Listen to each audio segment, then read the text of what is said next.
Now let's get back to you. You've been appointed ambassador to Israel, which is incredible. You've been to Israel multiple times, so you know the area very well. You speak Hebrew. Israel and Hamas seem to be inching closer, God willing, to a ceasefire deal. Do you think the hostages will be released before Trump takes office? What could this all look like? Because I think a lot of us, especially in the Middle East, we want back what we saw under President Trump, peace and prosperity. Well, and that's what we all hope for. I hope it happens today for the hostages to be released. I spoke to a group of hostage families just last week. My heart is just broken for them. To think about all these days, over 400 days, not knowing if your family member is alive or dead, how they've been treated, are they going to get out? But I think this started moving when Donald Trump made it very clear to Hamas, if those hostages aren't out by the time I take office, Donald Trump said, you'll have hell to pay. Now that's the way you deal with these people. And I wish that that had been the approach that the Biden administration has taken. Instead, they've spent most of these 400 plus days lecturing Israel how to prosecute the war, and a lot less time trying to demand of Hamas and their Iranian checkbook writers to let these hostages go. So let's hope they get out. Frankly, I don't care who gets credit for it.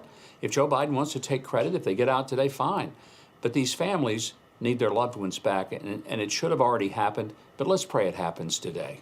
Let's pray it happens. And this is the Holy Land. People forget about that, right? This is the holiest of holy lands.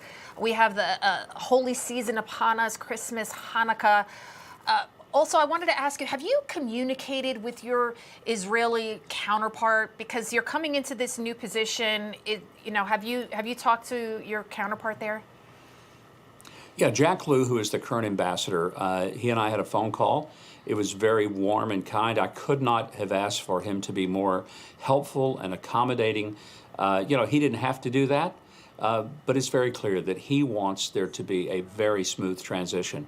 Of course, I still have to go through the Senate confirmation, so I'm not the ambassador yet, and I won't be until that process is completed.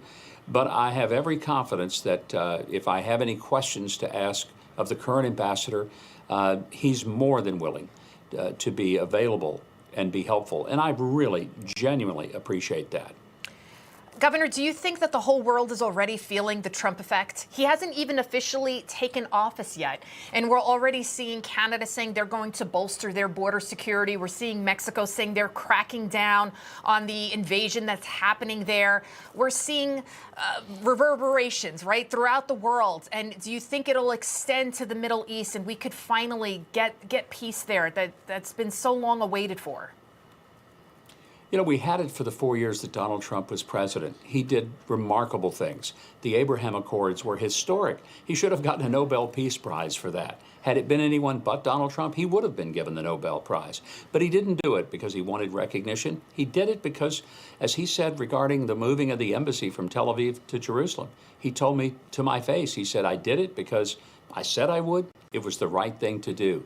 That's what leadership looks like. That's what we have coming January the 20th. And I have every confidence that if there is some breakthrough to be had, it's President Trump who's going to be able to make that happen. And you. I have great confidence in you too, sir.